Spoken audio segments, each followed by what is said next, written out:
here in Python. So set, when we talk about sets, set are used to store multiple items in a single variable.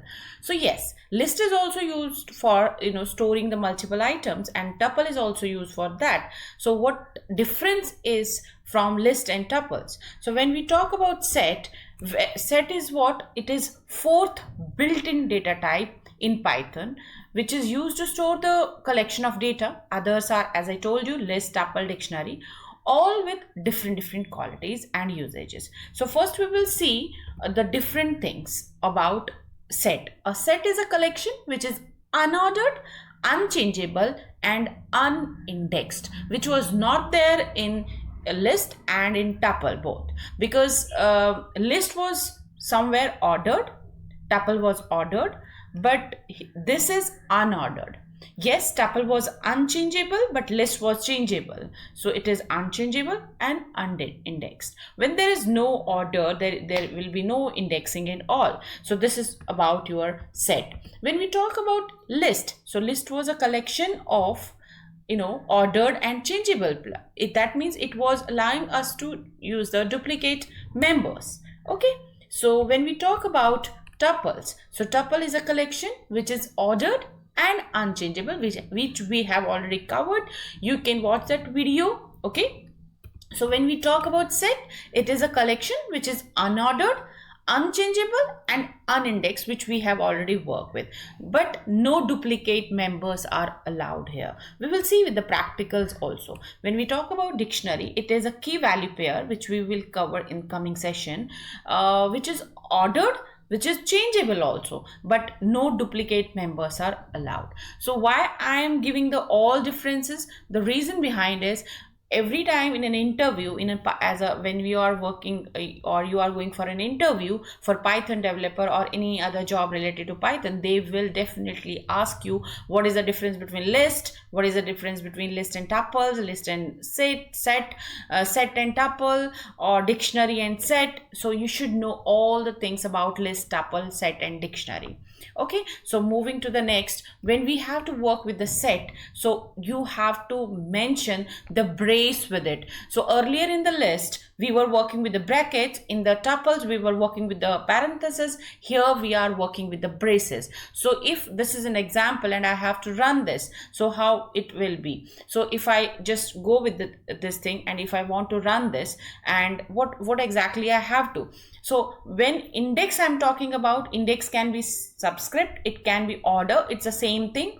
So when I say subscript, when I say index is the same thing, when I say order is the same thing. So in your set, there is no index. That means if I say s of 1 or s of 0, which we have already worked with the list or tuples, which is not possible here, because there is no indexing inside the memory. Yes, definitely you can print it with the help of print statement. So if you just remove this, it will print it. So if I just take this out, and if I just say, okay, I want to run this program, so how it will be? So first it will show you an indentation, because Python says I want an indentation, so I need to put it like this. So just I run this program and I'll see what it will give me. It will give the value which are exactly the same, which are there. So it is giving me kiwi, orange and apple. So yeah, when the pair of braces are there, they are set. You have to always remember of that. Okay, so this is about your, when we talk about what is set. So what is more about set now? So we can create a set using the function, or you can say a particular inbuilt keyword, set, you can say. So if I want to convert a list into set, so how I can go with? So there are other operations also. So L is a list, as it is with the help of a pair of brackets. When I say print L of 3, so I can print. See, definitely I can print, because if I just remove it and if I just want to print it like this, so it will show that it is a list and you can print it because it is not a set. Now I want to convert this in set. So what I go with? So I just close this. So S is equals to set of L. That means I have converted this. If I just delete this one, and if I just uncomment this. So now this is a set and I just want to print this. So for example, I want to print now the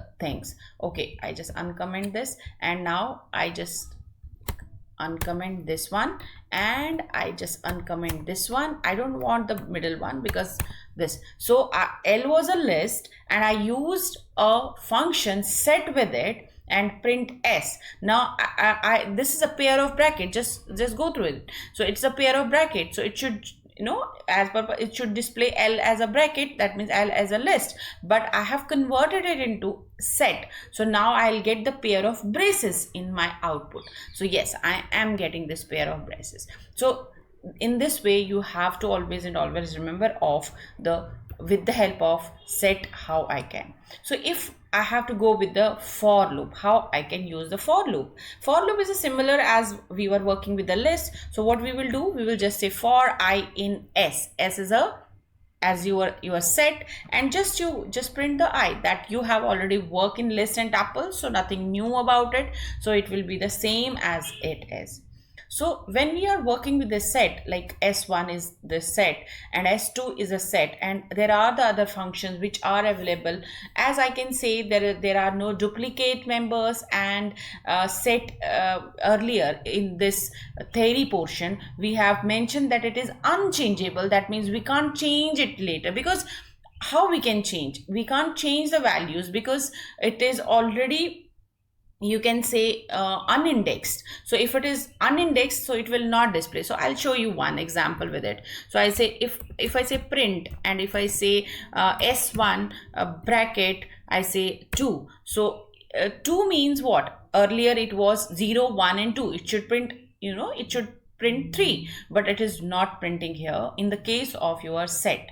See, it is saying S1 is not, oh, maybe that is other reason is there. No, S1 is there. Oh, I have not uncommented. So now I am going to uncomment it, and now I'll just show you what output it will give. So it will say set object is not subscriptable. That means no subscription or no subscript, no index, no order is there. So this thing you have to always remember. This is the difference between list and set, or tuple and set. So it is unordered, unindexed and unchangeable. So if there is no order, so we can't change it. So I can say, if I'm not getting S1 of 2, so I can't change. Even I say I put a mini, for example. So if I just put a comment here, I am just showing you, okay, one more thing. So I just put a comment here and I'll show you, and I'm going to change this. If I just try to run the code and I say, oh, you should change it, so it will again say you the same thing. Set is does not support the item assignment, because I have already told you that set is unchangeable like the tuple, right? So unchangeable, unindexed, unordered, that done. So it is again saying one more thing here. If you just go with this, it is saying no duplicate allowed. So if I just put a duplicate with it, I say comma 2, and if I say, okay, I'm just going to delete this one and I'm just going to print it without the subscript and all. So if I just go with this and if I just say, okay, run this, and now I want to print it. So if I say 1 2 3 comma 2, but it will only and only get 1 comma 2 comma 3. It will not take the duplicate, which was not in case of list and tuples, right? So this is the difference and all which we have done, all the sets and all. There are now other functions which are related to the sets and all. Which are the other functions? So for example, S1 is there.